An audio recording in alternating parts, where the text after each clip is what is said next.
నమస్కారం. సువిశాల భారతదేశం, దాదాపు 126 కోట్ల జనాభా, దాదాపు 57 సక్కులతో నిండిన భారతదేశం. అంటే దాదాపు 70 కోట్లు. సగటున 7 సంవత్సరాలున్న ఒకే ఒక్క భారతదేశం.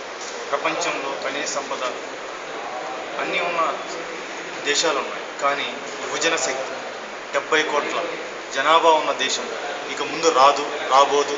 నెక్స్ట్ అంటే ఈ అవకాశం మనకి ఇంకా 20 నుంచి 25 సంవత్సరాలు కష్టించి శక్తి సామర్థ్యాలున్న యువ భారతాన్ని ఉన్నాయి. ఏ దేశం ఎదుగుదలకైనా ఆ దేశ పౌరుల యువశక్తి శక్తి సామర్థ్యాలపైన ఆధారపడదు.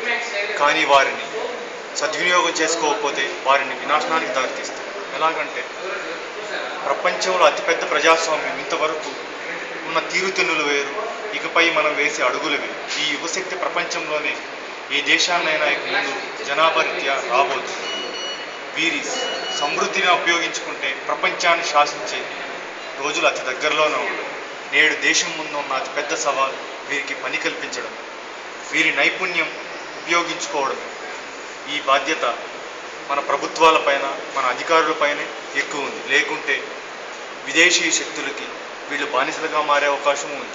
ఇప్పటికీ భారతదేశంలో 17 కోట్ల మంది నిరుద్యోగులు, అంటే 70 కోట్ల మంది యువకులు ఉన్న ఈ భారతదేశాన్ని నిర్మించాలంటే సమర్థమైన నాయకుడు ఉండాలి, పని కల్పించగల శక్తి ఉండాలి. ఈ 25 సంవత్సరాలు సహజ వనరుల జోలికి పోకుండా అద్భుతీయమైన ఈ యువజన శక్తిని కాపాడుకొని వీళ్ళకి పని కల్పించగలిగితే ప్రపంచాన్ని శాసించే స్థాయికి మనం వెళ్ళగలం. ఎప్పుడు వివేకానందుడు ఒక మాట చెప్పేవాడు అనమాట, 100 మంది స్వచ్ఛమైన భారతీయులు నాకు ఇస్తే ప్రపంచాన్నే మార్చేస్తాను. కానీ ఇప్పుడు 70 కోట్ల మంది, దాదాపు 70 కోట్ల మంది భారతీయులు ఇప్పుడు మన సంపదగా దాన్ని ఉపయోగించుకుని లీడర్లపైనే డిపెండ్ అయ్యి ఉంటుంది. ఇంకో విషయానికి వస్తే మన దేశంలో వ్యవస్థీకృత ఎలా ఉందంటే ప్రజాస్వామ్య వ్యవస్థలో ఆరోగ్యం, విద్య, రక్షణ అనేటివి ప్రపంచ దేశాల నుంచి తీసుకుని రాజ్యాంగం రచించినట్టు. కానీ ప్రపంచ దేశాలు తన తీరుతెన్నులు మార్చుకున్న భారతదేశం ఇప్పటికీ తన తీరుతెన్నులు మార్చుకోలేదు. ఉదాహరణకి ఒక చిన్న కథ చెప్తున్నాను.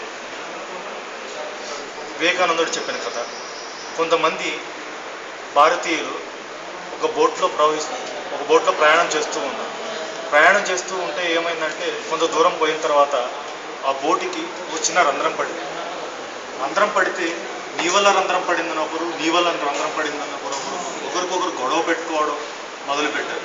అలా గొడవ పెట్టుకుంటూ మొదలుపెట్టడంతో ఆ వాటర్ అంతా లోపలికి వచ్చి ఆ బోటు మునిగిపోయి అందరూ చచ్చిపోయారు. మన భారతదేశం పరిస్థితి కూడా అలానే ఉంది.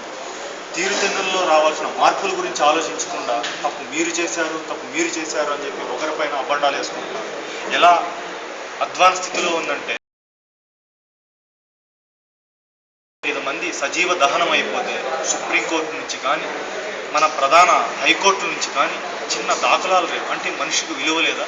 ముజఫర్ అల్లర్లలో 45 మంది గొడవల్లో చనిపోతే మేము కాపాడుతామని తీసుకొచ్చి వాళ్ళకి ఇచ్చిన షెల్టర్లలో దాదాపు 53 మందిని చంపేశారు, చిన్న పిల్లలు.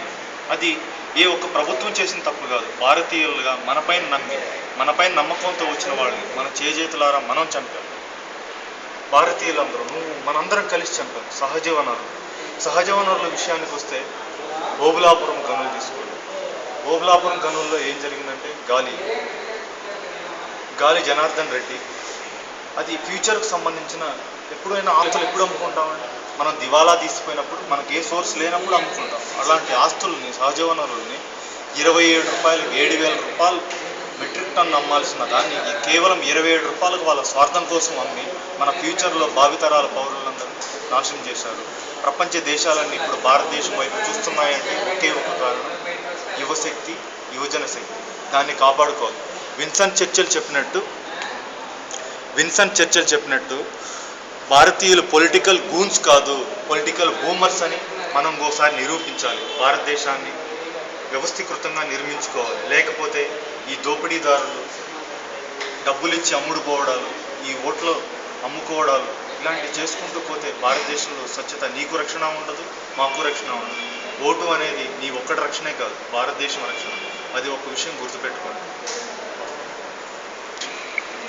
దాదాపు 200 సంవత్సరాలు బ్రిటిష్ వారు, పోర్చుగీస్ వారు భారతదేశాన్ని దోచుకుంటే 67 సంవత్సరాల నుంచి మనతో పాటు తిరుగుతున్న, మన చుట్టూ తిరుగుతున్న, మన చేత ఎన్నుకోబడ్డ నాయకులు దోచుకుంటున్నారు ఈ దేశాన్ని. ప్రతి ఒక్కరికి ఈ మధ్యన అమెరికన్ ప్రోగ్రాం కూడా చూసాం, ప్రతి ఒక్కరికి పంచగా 40 లక్షల డబ్బులు వస్తాయి.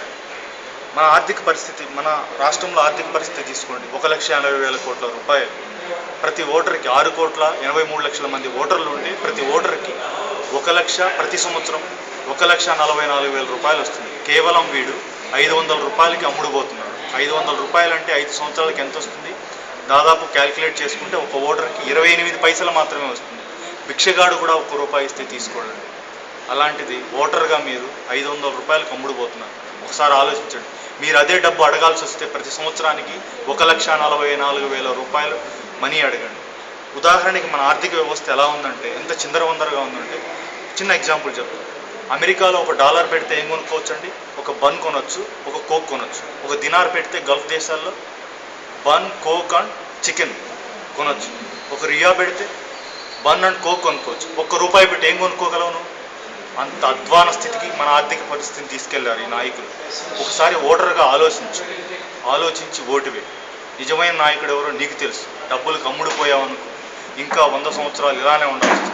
ఒకటి మాత్రం గుర్తుపెట్టుకోవాలి, రాబోయేది 70 కోట్ల మంది యువకుల్లో 1 లక్ష మంది కూడా, 1 లక్ష మంది అయినా దేశానికి విరుద్ధంగా ఆలోచిస్తే దేశం పరిస్థితులే తల్లకిందులైపోతుంది. అందరూ ఈ యువజన శక్తి గురించి గర్వపడుతున్నారు. యువజన శక్తి ఉంది, 70 కోట్ల మంది, దాదాపు 57% మంది యువకులు ఉన్నారని అందరూ ఆనందపడుతున్నారు. కానీ నాకు భయం వేస్తుంది. ఎందుకంటే అంతమంది యువకులని, అంతమంది యువశక్తిని ఏ లీడర్ అయినా క్యారీ చేయలేకపోతే చాలా ఘోరమైన స్థితికి వెళ్ళిపోతాం. ఉదాహరణకి ఎమర్జెన్సీ టైం తీసుకోండి. ఎమర్జెన్సీ టైంలో ఏం జరిగిందంటే, చదువుకున్న వారిని, విజ్ఞానవంతుల్ని, మేధావులందరినీ జైల్లో పెట్టారు. చదువు సంధ్యలు లేక అంతో ఇంతో కొద్ది చదువుకున్న అధికారులందరినీ ఆఫీసుల్లో పెట్టారు. అదే వ్యవస్థ ఐటీ డెవలప్మెంట్ కానీ ప్రపంచీకరణ దాదాపు 15 సంవత్సరాల నుంచి స్టార్ట్ అయితే ఇప్పటికీ మనం ఏదైనా గవర్నమెంట్ హాస్పిటల్కి వెళ్తే ఏదైనా నేమ్ నొక్కాలన్నా కూడా ఏ అంటే ఇక్కడ, బి అంటే అక్కడ ఎత్తుక్కున్న పరిస్థితి ఉంటుంది. నేను ముసలి వాళ్ళని తిట్టట్లేదు, ముసలి వాళ్ళని దూషించట్లేదు. ఎందుకంటే వ్యవస్థీకృత విధానాలు వచ్చిన తర్వాత మనం చేంజ్ కావాలి. లేదంటే ఈ దేశం పరిస్థితి ఇంకొక 40 సంవత్సరాలు వెనక్కి వెళ్ళిపోతుంది. ప్రపంచం దూసుకెళ్తుంటే మనం వెనక్కి పరిగెడుతున్నాం. ఒకసారి ఆలోచించుకోండి. రాబోయే ఏ ఆఫీసులో వచ్చినా యువకులే ఉంటారు. ఆ యూత్ని కాపాడుకోవాలంటే కరప్టెడ్ పొలిటీషియన్స్ కాదు, నిజమైన దేశ సేవ కలిగిన వాళ్లే కావాలి. ఎలా అంటే ఈనాడు స్కూల్స్లోను, కాలేజెస్లోను సమాజ సేవ పైన అవగాహన పోయింది, సమాజం పైన, దేశం పైన గౌరవం పోయింది.